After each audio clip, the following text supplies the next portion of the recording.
Hello, everybody. My name is Dylan Binu. I'm a computer science major. I'm taking this class with all of you, CSC 379, and I wanted to present my algorithm that I came up with for sorting um, sorting people in a list by ascending order of friendliness.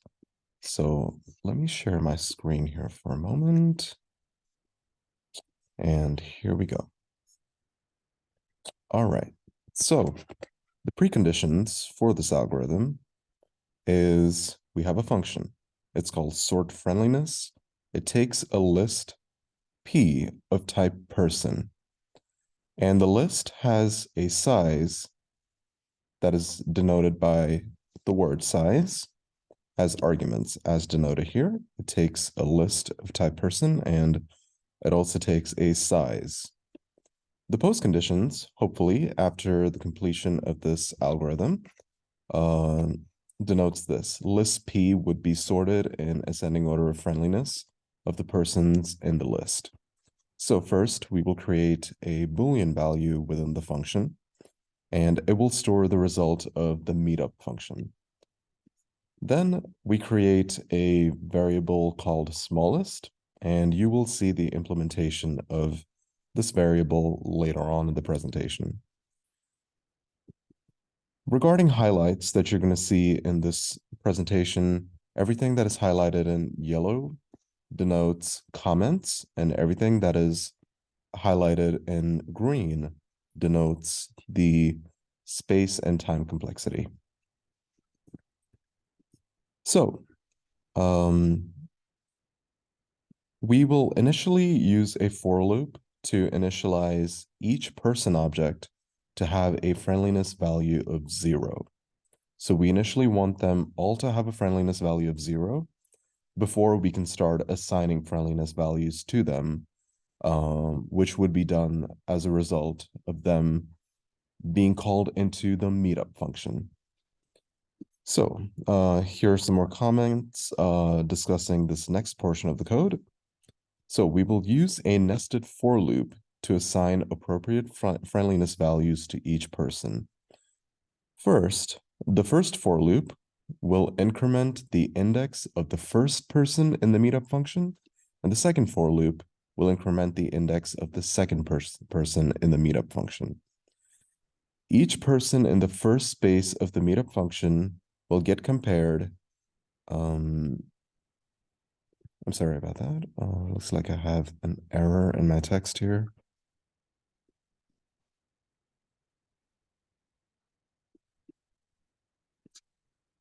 That. But I, the variable I, which is used here in this for loop, is created so that it can increment the index of person 1 in the meetup function, and J is created down here to increment the index of person 2 in the meetup function. So we will initialize I to be 1 less than J because we'll be comparing one person in the list to the person right next to them in the list. So the person on the left would be the person with index I, and the person on the right will be person with index J. More specifically, the object in the person list of index J. So we will compare I to the size of list minus 1 because we want the last index to be the size of the list minus 1.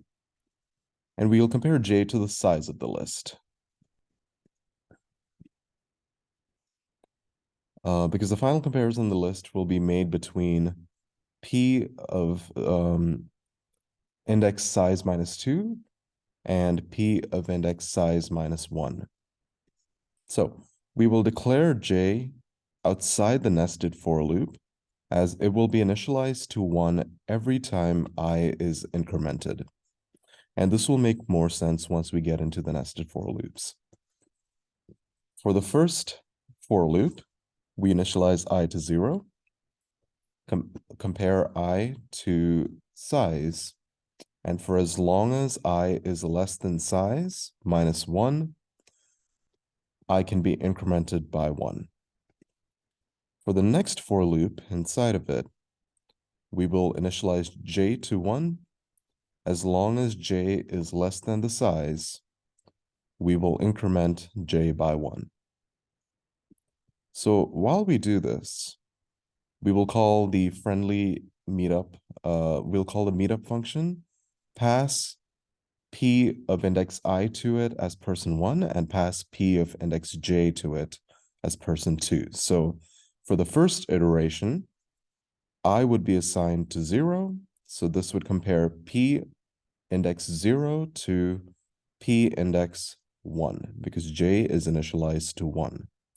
And as you can see, with every iteration, p will remain with every iteration of this function, of this for loop here.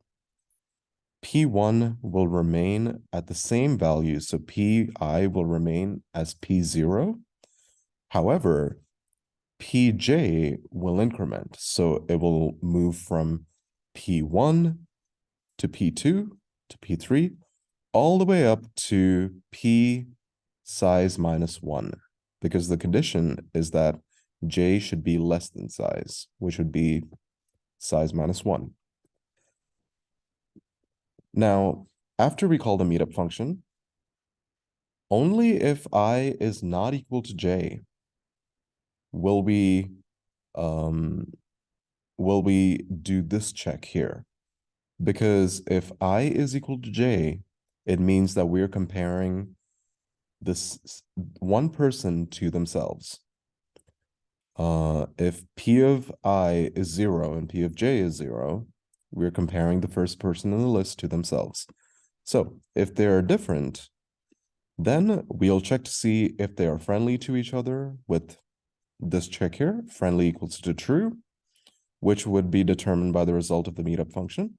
If it is true, we will increment the friendliness value of person 1, and we'll increment the friendliness value of person 2. I hope that makes sense. And you'll notice that as we go through all of this, as this loop iterates multiple times, after j gets to index of size minus 1, then I will finally increment by 1.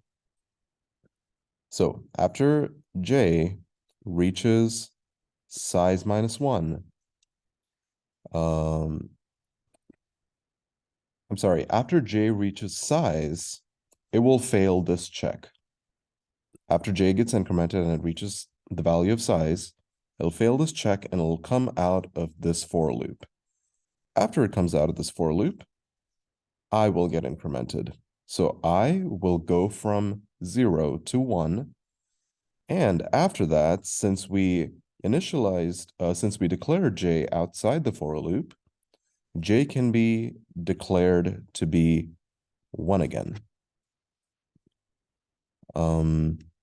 So once again, the entire process will be started. So you might wonder, okay, so j is set to 1, and after the first iteration of this for loop, I would be set to 1. So I and j, they're getting compared to, is the same person getting compared to the same person because j is 1 and I is 1? Well, that's why we have this check here. If this fails, then this will just go through the loop, increment this, and you hopefully get the idea by now. So the next part of the loop, after this nested for loop, every person on the list should have all of their friendliness values assigned to themselves. After that happens, we can move on to the sorting portion. So as you can see here in the comments, all people in the list should be assigned their appropriate friendliness values by now. Now to sort the people in the list by ascending order, we need to do this. The nested for loop is used to compare every person in list P to each other. So we're referring to this nested for loop down here, which we'll get to. And you'll notice that over here, we are initializing values x and y. So it's kind of a similar situation like I and j, where we declared integer I and we assigned a value to I within the for loop parentheses. However, j, we assigned it over here since it's in the nest. So as you go down here, it is kind of the similar deal with x and y. So let's take it in steps. So person at index x gets compared to person of index y. That should say person at index y. So we have an integer value called smallest, if you recall, that we declared all the way up here. Integer smallest, and you'll finally get to see what smallest does. So smallest gets assigned to 0 at first. Then we declare integer y, which gets used in here. After that, we move on to the actual for loop. So for the comparisons, x will be the index of person 1 and y will be the index of person 2. Similar to I and j, x represents person 1, I represents person 2. For every value of x, y will descend through the entire list. So this time, person 2, the index of person 2 is going to be the last value in the list. So we're starting with the last value in the list and we're moving down for person 2. Person 1 will start from the beginning. So the idea is that you start with person 1 at the beginning of the loop, and you compare person 1 at the beginning to every other person in front of them. And we can look into this to understand that better. So we initialize x to be 0 and make sure that x is less than size. If it is, and we come out of this loop, x can be incremented. But here, we're initializing y to size minus 1, because that is the last element in the list. As long as y is greater than x. So let's, for example, assume that x is at value 2. Y, it starts all the way at the end of the list and comes down till it reaches the value 2. Now, you don't want it to go below value 2. And that is because you will understand that when we get to this part of the code, but this describes it up here. Once again, we do a check to make sure that you're not comparing the same person to themselves. You don't want that. But if the friendliness value of person 1 is greater than that of person 2, the friendliness value of person 2 will get assigned to smallest. The friendliness value of person 1 will get assigned to person 2. And the friendliness value stored in person 2 will get assigned to person 1, such that person 1 now has the smallest value. Now, I know that was a lot of words, but let's look at this. So this is where we're doing a comparison. So as we go through the loop, if the friendliness value of person X is greater than the friendliness value of person Y, so the friendliness value of the person on the left side of the list, if it's greater than the friendliness value of the person on the right side of the list that we're looking at, we do this. There are smaller value in this case. We only go into this if the value on the right side is smaller. So that is the value in person 2 or person Y, we can call. So the value within person 2 gets assigned to smallest. The value within person 1 gets assigned to person 2. So it kind of swaps here. The larger value gets assigned to the person who had the smaller value. And remember, we're not losing the smaller value. The smaller value of person 2 got stored in the smallest variable. That's why we have the smallest variable. So right now here, person 2 and person 1 both have the larger value. So how do we solve that?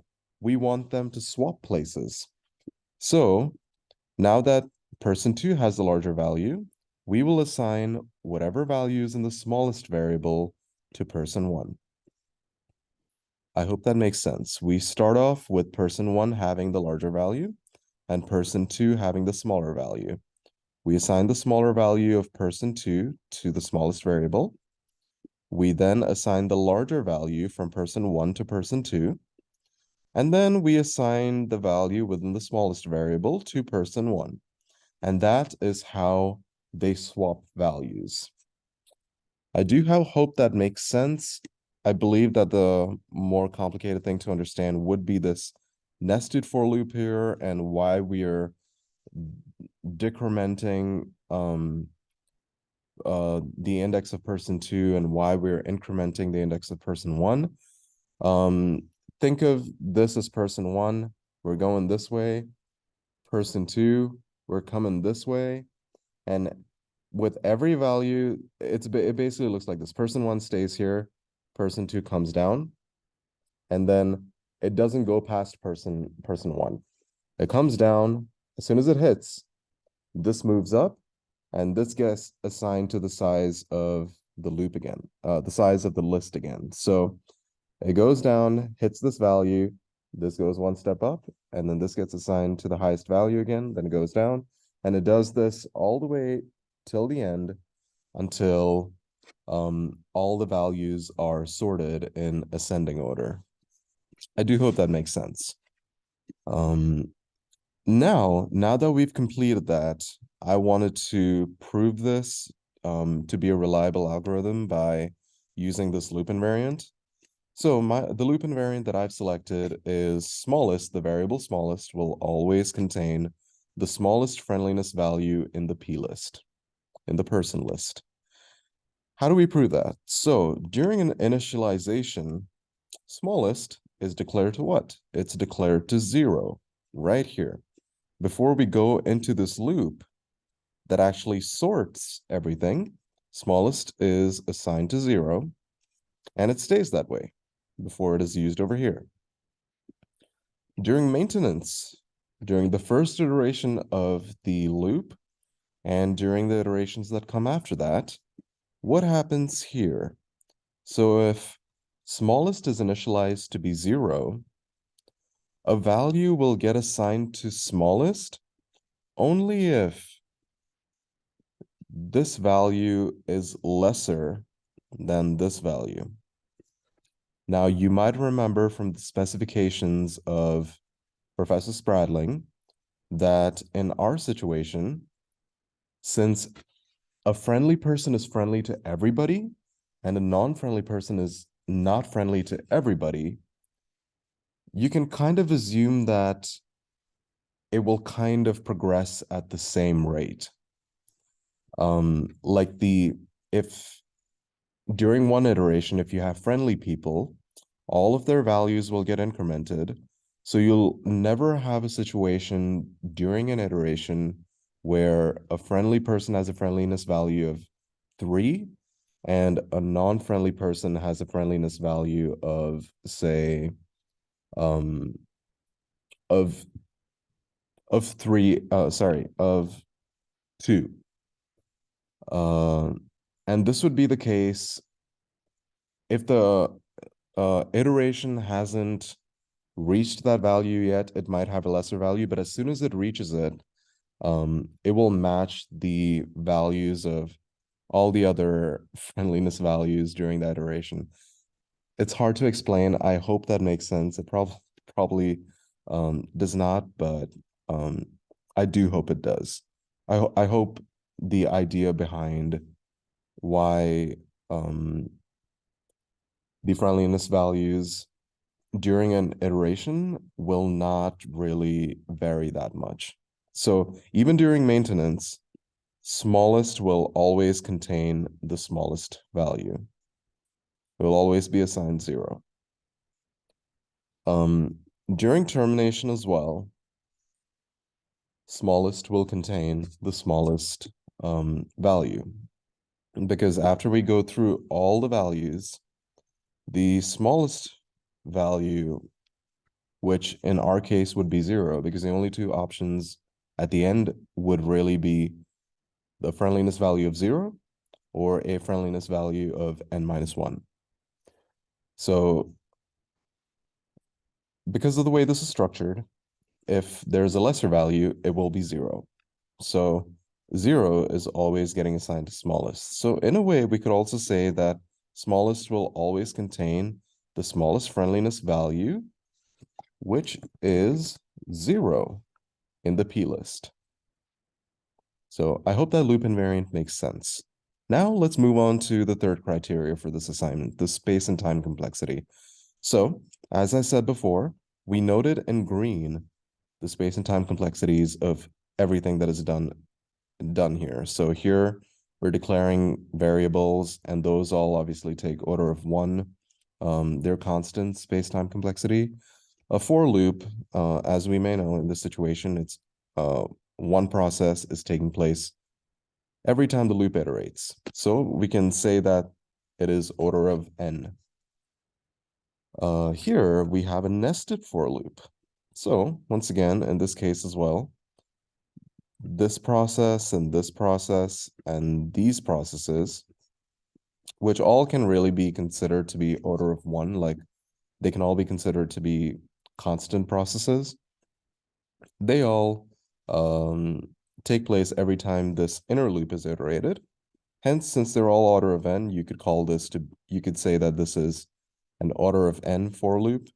And since it's nested, this is also an order of n for loop. But when we calculate our asymptotic bound, we would need to multiply these two since it's a nested for loop. Here as well, more constant space time complexities. Once again, a nested for loop. Once again, order of n assignments, if statement, there's an if statement up here. So this loop would contain, it takes an order of n time, and this also takes an order of n time. So once again, when we're doing our calculations, we need to multiply these two. So really, the most significant space-time complexity values that we need to consider are the order of n's that we have. All the order of 1s can kind of be ignored. So we have this one here plus this one times this one plus this one times this one. So we have order of n plus order of n times n because of the first nested loop, for loop, plus order of n times n because of the second nested for loop. When we simplify it, it's order of n plus n squared, nested for loop, plus n squared, nested for loop. Simplify that further, you get order of 2n squared plus n. So that would be the final, our final result for the space-time complexity analysis, for the asymptotic analysis. So once again, I hope that made sense. I hope you understood most of it. And yes, I hope this was a fruitful experience for you. Thank you again for listening.